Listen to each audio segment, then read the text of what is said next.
Bakit nga ba kailangan nating kalimutan yung nakaraan natin, guys, no? Bakit nga ba hindi na tayo dapat mamuhay sa nakaraan natin, no? Meron ba sa inyo yung patuloy na inaalala yung nakaraan nyo? Meron ba sa inyo na lagi nyong kinukumpara kung ano man yung mga nakaraan na experience nyo sa kasalukuyan na experience nyo?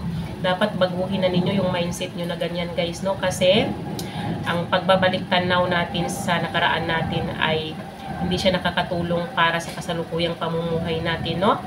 Ang pagbabalik tanaw natin sa nakaraan natin, kung ano man yung mga nawala sa atin, halimbawa nawalan man tayo ng mga bagay, nawalan man tayo ng relationships, na nasaktan man tayo sa nakaraan, emotionally or physically man, wala nang saysay yun kung alalahanin pa natin, no? Kasi hindi na siya bahagi ng kasalukuyan natin, no? Ibig sabihin, no? Tapos na siya, nangyari na, hindi na natin pwedeng i-rewind kung ano man yung past experiences natin, no? Mag-focus tayo sa kung ano mang meron tayo sa kasalukuyan. Kalimutan na natin yung nakaraan na experience natin. Kalimutan na natin yung mga pagkakamali natin sa nakaraan. Kalimutan na natin yung mga kabiguan natin sa nakaraan. Kalimutan na natin kung ano man yung mga nagawa natin sa nakaraan na nakakapagsisi, di ba? Kalimutan na natin yun. Wala na yung saysay, no? Mag-focus tayo sa kung ano mang meron tayo ngayon, kasi ang pagbabalik tanaw sa nakaraan, ang pamumuhay sa nakaraan ay nangangahulugan lamang na hindi ka pa handa sa kung anumang blessings ang pwedeng ibigay ni God sa iyo sa kasalukuyan. Nangangahulugan lamang yun na hindi ka pa handa sa kung anumang blessings ang nag-aantay sa iyo para sa hinaharap, dahil patuloy kang namumuhay sa nakaraan na hindi na nga yan kabahagi sa present na pamumuhay mo, kasi tapos na nga siya, hindi na siya kailanman babalik, di ba? Nangyari na, isa na lamang siyang alaala, kaya kailangan na nating kalimutan, no?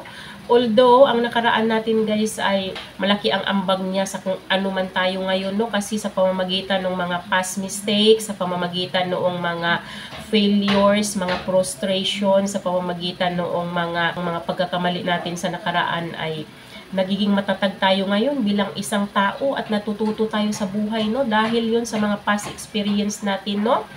Pero, hindi tayo pwedeng i-define ng tao kung ano man yung nakaraan natin, no? Meaning, kung halimbawa, nagkamali ka man sa nakaraan, halimbawa, babaero ka man nung nakaraan, lalakiro ka man nung nakaraan, pero nagbago ka na, no? Nagbago ka na sa kasalukuyang buhay mo, kinalimutan mo na yung pagiging mahilig mo sa babae or pagiging mahilig mo sa lalaki.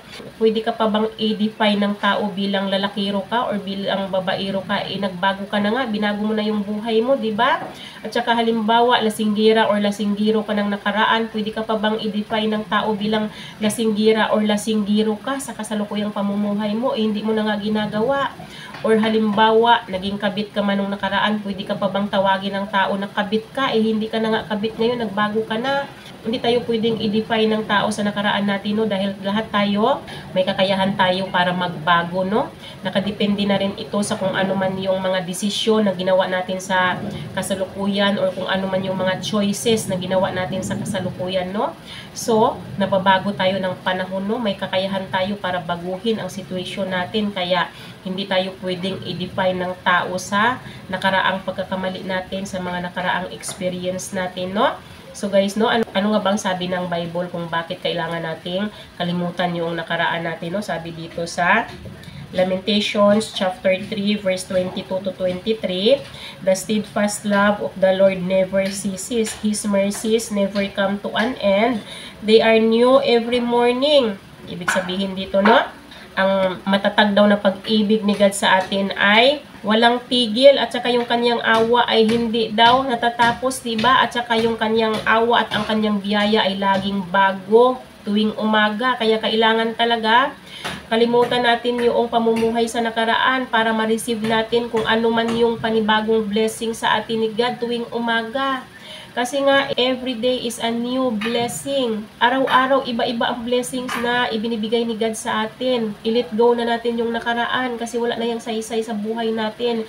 Kung gusto natin na ma-receive kung ano man yung blessings na gustong i-pour out ni God sa buhay natin sa kasalukuyan, kalimutan natin ang pamumuhay sa nakaraan.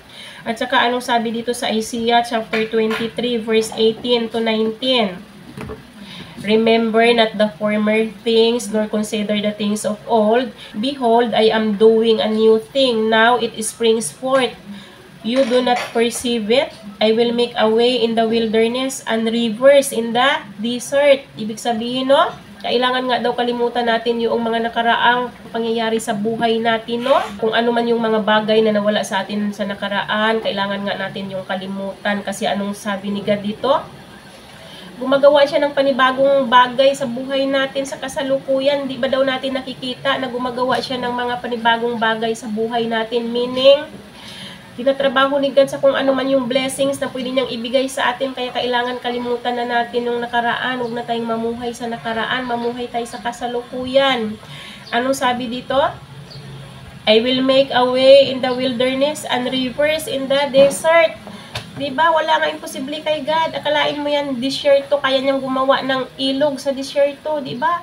Pag sinabing disyerto, walang tubig dyan. Pero dahil Diyos siya, kaya niyang gumawa ng paraan, kaya niyang gawa ng ilog yung disyerto.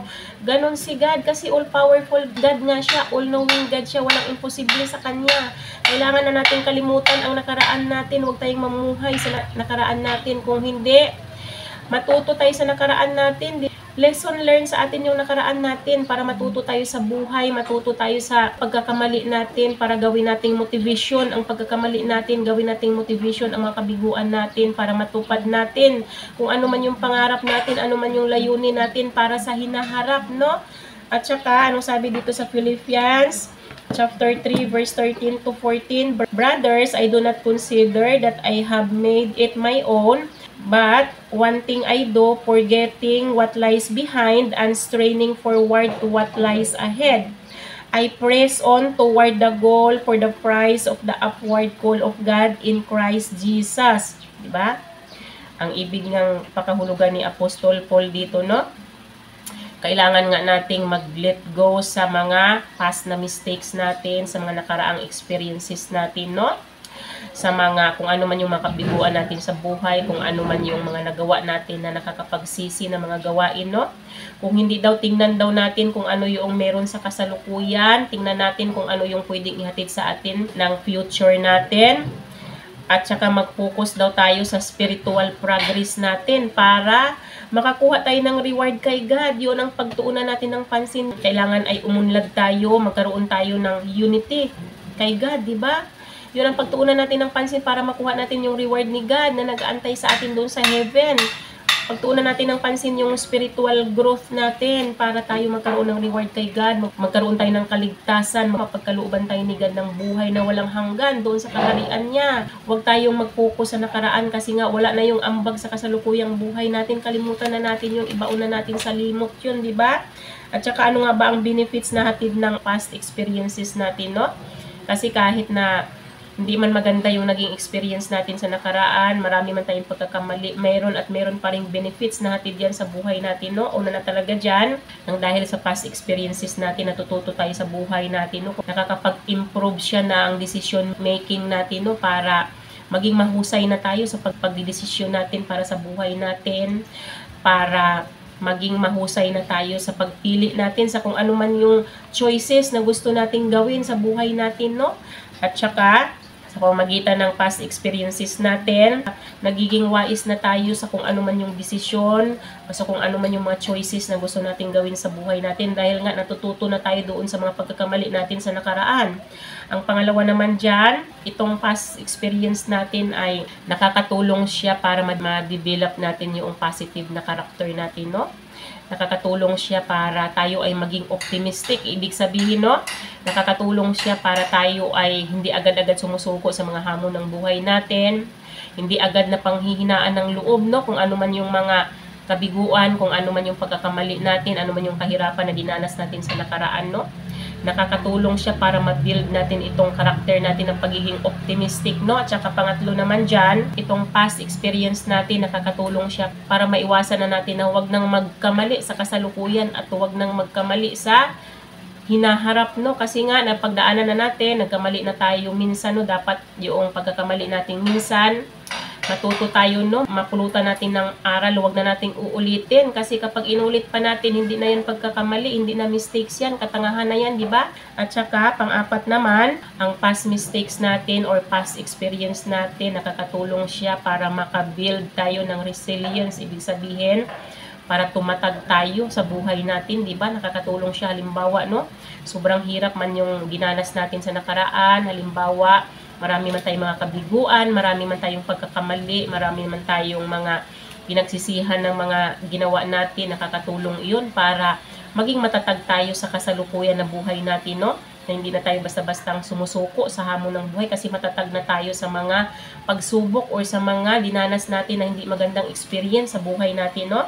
At saka, panglima naman, ang past experience natin ay nakakatulong siya para makakuha tayo ng karunungan or kaalaman kasi nga, sa pamamagitan ng past experience natin, natututo tayo sa buhay, no? Para sa susunod na gagawa tayo ng decisions or gagawa tayo ng hakbang, maituwid na natin yung decisions natin, huwag na nating uulitin yung mga kamalian na nagawa natin sa nakaraan, no? Kaya nakakatulong siya para makagain tayo ng wisdom, no? At saka, pang-anim naman, ang past mistakes natin ay nakakatulong siya para ma-improve natin ang relationships natin. Halimbawa, nagkamali tayo ng pagpili sa relationships natin nung nakaraan, no? Makakatulong yung nakaraang experience natin para sa kasalukuyang relationship natin. Kung may parating man na relationship sa atin ay magiging wais na tayo sa pagpili. Kikilatisin na nating maigi yung pwede nating i-accept sa buhay natin kasi nga nagkamali na tayo sa nakaraang relationships natin. Ayaw na natin na maulit yung pagkakamali natin kaya magiging wais na tayo ngayon sa pagpili ng mga relationships na pwede nating i-accept sa buhay natin, no?